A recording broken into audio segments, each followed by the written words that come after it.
Welcome to the Mighty Emotions podcast. I'm your host, Giselle. I'm a certified emotions coach, and I teach you how to respond better to your emotions so you can feel better in your life. My mission is to show you how to work with your emotions to become more emotionally resilient. Your emotions are not designed to overpower you, they're designed to empower you. On this podcast, I share what our emotions are, how to understand them and work with them, and the tools you need to reclaim your power and get unstuck from emotional pain so you can find fulfillment in your life again. I'm so glad you're here. Now let's get into the episode.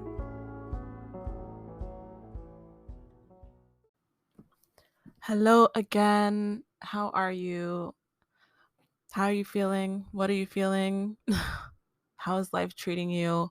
Right now, I am really in a great place overall. I really am in a great place overall. I've been being really intentional about taking care of myself, about nurturing myself, about trying to be proactive with my needs getting met versus waiting for them to get neglected for a long time and for me to go into an emotional spiral. Because that is a pattern that needs to break, seriously. Um, and maybe you can relate. Like maybe you're like, I don't pay attention to whether or not my needs are getting met, Giselle, and I just wait for life to feel difficult, for me to have a breakdown, for me to get burnt out, and then I'll do something about it. Yeah, it's not the best. We can be proactive about it and take a little bit more initiative and say, okay, what am I going to do to get my need for meaning met? And what am I going to do to get my need for connection met? And what am I going to do to get my need for leisure met? And just be more aware, conscious, intentional about all of it. So I highly suggest that you do that as well. And I think that segues great into the conversation we're going to have today because it does have to do with you taking care of yourself and learning to take care of yourself, as all of my work has to do with. But today I want to talk about this idea of people pleasing and people pleasers and why the conventional advice about, just set boundaries and that will be the answer is it's falling short, and it's not impacting people the way that I think it's intended to. um but it's not all about setting boundaries, right? And I don't identify as a people pleaser today. I would say that for a while I identified as a codependent person, um which is similar, and again, not an identity. And that's where I want us to start. Codependency, people pleasing, they are behaviors that we engage in an attempt to take care of ourselves, protect ourselves, preserve relationships. They're not an identity. It's not a stamp. This is who you are. You're this way because you were just born this way, and you were this way because this is just you. You are a people pleaser. You are a codependent. I think we really hang on to diagnoses and labels in our society because it makes us feel relief for a moment. And I stress for a moment. um and it helps us identify, okay, what's targeted for me and what's not for me, so there's a lot of things that are marketed to people who are people pleasers or identify as people pleasers, and it's not your identity. It is a behavior, and your behavior can be changed. You don't have to people please, right? And I think people say just set boundaries as if it's a really simple thing to do, as if like if we could all just set boundaries, we would all just be great, it would be wonderful. And it's a little too simplistic. I love simplicity, I love breaking things down, but it's not only is it simplistic in that it's just telling you like this is the one answer, but it's also incorrect that it's not the one answer. And it's also very vague and doesn't really get into, well, what is a boundary? How do I set a boundary? What does that look like? So there's all of that to kind of consider. And what I really want to get across today is that, yes, setting boundaries are important. If you have a pattern of behavior where you focus on other people's needs to the detriment of your own well being, which is how I define people pleasing behavior. If you have a pattern of behavior of denying what you feel, suppressing what you feel, keeping it all in, while you simultaneously try to pour into other people, be there for everybody else. If anyone calls you, drop everything, you're there. But when you need something, you can't really show yourself the same kindness or compassion. That's kind of what I consider people pleasing behavior. And the solution to that, while it sounds like it's boundaries, I want to talk about the deeper elements of it. Because what with any behavior, changing our behavior, first of all, it begins with changing our thoughts. So let's start there. You are having thoughts that are motivating you or driving you to engage in people pleasing behaviors. And underneath these thoughts, you're having emotions and feelings that are causing you discomfort and dis-ease and dysregulation in your body that you're ignoring. And underneath those emotions and feelings are needs that aren't getting met. But coming back up from that, those needs can't get met because we're not taking the actions to get those needs met. So it really all works together, which is great because when we understand how it works and we understand how to work with it, we can get the results we want in life. But again, we have to work with each element and each part. And ending a pattern of people pleasing behavior is about learning new skills, not just the skill of setting boundary, because that is a skill. It is an art and a science, right? Because we have to learn what kind of boundaries and how to set the boundaries. And we have to think about the other human being that's receiving these boundaries of ours. And we have to think about, is the boundary that I need to set with them or is it with myself? And getting clear on where are my limits and what can I tolerate and what makes me comfortable and what makes me uncomfortable. All of that goes into setting boundaries. When I work with my clients, setting boundaries is like one of the last things we do, because if you don't first know how to hold space for yourself and be honest with yourself about what you're feeling and move through the emotions that are going to come up when you attempt to set boundaries and when you attempt to do new things and when you attempt to change something, then it's all going to fall apart. It's all going to fall away. And you're going to be left with a pattern and you're going to think, well, this is who I am because I can't stop doing this. I can't stop behaving in this way.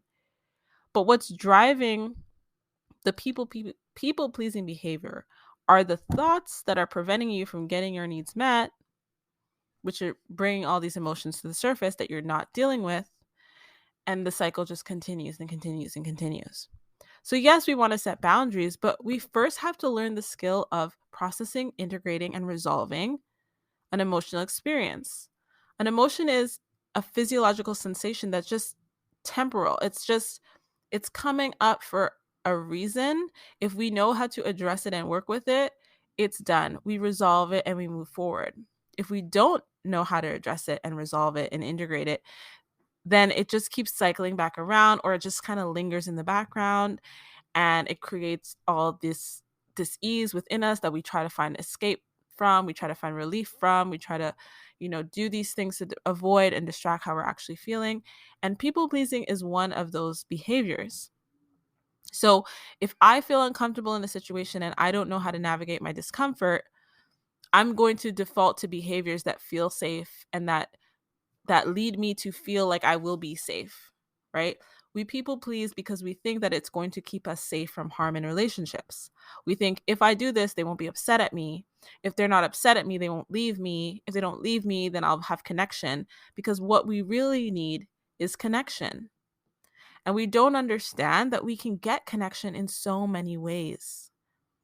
That one person rejecting us, we can process the sadness of that experience, close the door on that, close the door on that person and that experience, and be free from that experience. But when we don't know how to process it and close the emotional loop, we start to see that person as a representation of all people. And all of a sudden, that one person who rejected us becomes everyone. Everyone's going to reject us. So I need to keep everyone happy. I need to please everyone. That's the subconscious programming that's running when we are people pleasing and engaging in codependent and people pleasing behaviors. It's really about us not knowing how to intercept that initial experience that created that belief that we have to protect ourselves, that we have to behave in this way in order to take care of ourselves.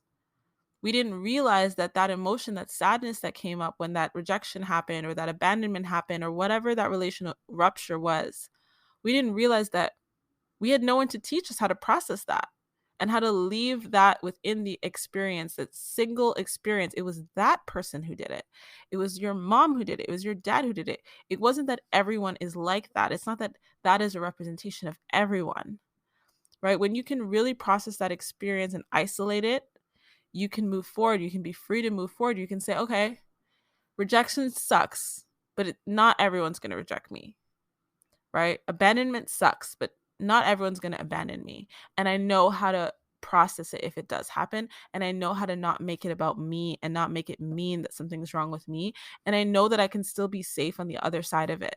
How do I know this? Because I know how to process the emotions that arise so that I don't create beliefs that prevent me from taking action that's going to be supportive and helpful for me. Instead, when I don't process it, I create these beliefs that I need to protect myself, that all people are dangerous. Like my worldview is completely different when I don't process my emotions from when I process them. That's really what I want you to understand. Your people pleasing behavior is a result of a worldview that was developed when you had a painful relational experience that was never processed, integrated, and resolved. It's not you, it's not your identity, it's not who you are. It's a behavior that you don't know how to stop because you don't know how to process those emotions. And so, setting boundaries to me is so valuable, but it's something that comes naturally when we know how to take care of ourselves and when we honor ourselves and we're compassionate to ourselves.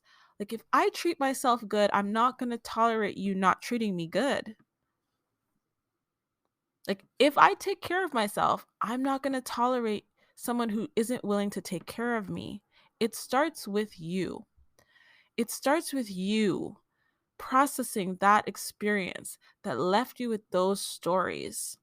It starts with you honoring what you honestly feel and taking care of you and holding space for you and your humanity and knowing that these emotions are normal. There's nothing abnormal about you feeling this way about this situation. It's completely valid. And we're not carrying this with us for the rest of our lives. We need to process this. We need to integrate the information, let our body process that energy, get clear on the story we're going to tell ourselves from now on. Get clear on what actually happened. What were the actual facts of that? Are we projecting this into the whole world, onto everybody else? Or do we know how to have that experience be that experience and allow ourselves to experience new things and collect new evidence and create new stories? When we get stuck in any kind of protective behavior, any kind of trauma response, it's because we never close the emotional loop, and it's just cycling over and over and over, and everyone becomes a surrogate for that person that hurt us, and every situation becomes that situation that happened in the past. So you can set boundaries, I guess. I mean, when I set boundaries from a place of trying to protect myself, they weren't the kind of boundaries I set today. And they didn't lead me to having really any kind of self-confidence. They didn't lead me to having any healthy relationships or knowing how to repair after conflict, or it just, they didn't serve me, those type of boundaries. To set those kind of boundaries, it didn't serve me. It pushed people away. It kept me disconnected. It kept me isolated because at the core of it, I wasn't dealing with me. I wasn't dealing with what was showing up with for me, and I wasn't allowing myself to grieve and process and integrate and resolve the past so that I could leave it in the past, so that I could be present, and so that I can think, okay, the future is a blank slate. We can go and experience we can go and have many experiences, right? The the possibilities that open up for us when we haven't decided that this is how people are and this is how the world is, right? Things really open up for us when we're like, you know what? That was a shitty experience, but because I'm at peace with that, I've processed that, I've made peace with that experience, and I've isolated it to that experience and those people. Wow, there's so many other options. There's so many alternatives. I can just let people show me who they are. I can collect new evidence. And that experience has left me with new knowledge of what kind of behavior I'll be more mindful of and what kind of signals I need to be aware of rather than ignoring, right? What are the red flags that I ignored before that I won't ignore now. Like, it gives us so much wisdom. And when we can do that, then we can say, you know what, this doesn't work for me. And there's no, drama to it, right? There's no rage behind it. There's no uneasiness about setting that boundary because we trust ourselves and we know ourselves well and we treat ourselves well and are nourished. So if you struggle with people-pleasing behavior, this is something that I'm more than happy to support you with. Ending those patterns of behavior, reconnecting to yourself, understanding that that isn't who you are. It's a pattern of behavior that you need to break, and it's possible to break. I've done it. My clients have done it, right? When you learn how to process, integrate, resolve, and you know how to work with your emotions, your feelings, your thoughts, then you can take really, really aligned action. And that's going to lead you to the things that you want, the connection that you actually want, right? Instead of focusing on, well, what if I lose this person? You can focus on, well, what if I learn how to find connection in the right places? Like, we're going to work together and shift everything. We're going to unpack it all. You're going to see it from an entirely new, more empowered perspective. Why? Because you're going to understand your needs. You're going to understand the underlying signals, and you're going to know, okay, I don't need to behave in this way. I can be intentional about how I live my life and intentional about how I behave. That this is just something that I just need to learn a different way of responding. And you work through, well, together we work through all the things that are preventing you from choosing a new way and responding in a new way. We clear all of that. We resolve all of that. And what you're left with is knowing that you are in alignment with yourself and that you can trust yourself to make good choices. And the irony is that the more we know how to do this, the less boundaries we need. Like, boundaries are really like, I can't handle this. I can't tolerate this. This is too much for me. And it stems from a lot of unprocessed prior experiences that leave us with beliefs that cause all this unease for us. But when we can resolve all of that and we have more ease and our needs are met, we don't have as many boundaries. Like, we have our hard stops for sure. Everybody does, because we love ourselves and we're able to honor what we're tolerating, what we're not tolerating. But we're not trying to protect ourselves from the world. We don't feel unsafe. We have that internal stability and that internal safety that allows us to just feel more peace and more fulfillment. And that's what leads us to prospering in our lives. And that's what I help my clients do. And that's what I hope that I help you do, even with just this podcast, right? If you'd like to learn more, send me a message. Details will be in the description box below. I would love to work with you. I would love to help you. If people pleasing is a pattern of behavior that you want to stop tomorrow, I can't promise it'll be done in 24 hours, but I can tell you that my clients experience rapid change, rapid transformation, even when they've been stuck in a pattern for years and they've tried other methods to resolve it, right? When we walk you through the Mighty Emotions method and you actually gain these skills, setting boundaries is the least of your worries, because you won't be people pleasing. You'll be honoring yourself. And I would love to help you do so. And so I love you for listening. I can't wait to speak to you on another episode. Again, let me know what you thought of the episode on my socials. Message me, send me an email at mightyemotions@gmail.com, and I will speak to you next time. Be well and be gentle with yourself. Thank you so much for listening to today's episode.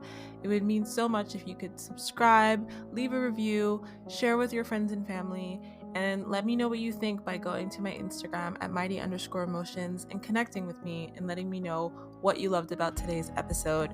It really means a lot that you support this podcast, and I love coming to you each week with a new episode. So be sure to subscribe, let me know what you think, and take care of yourself.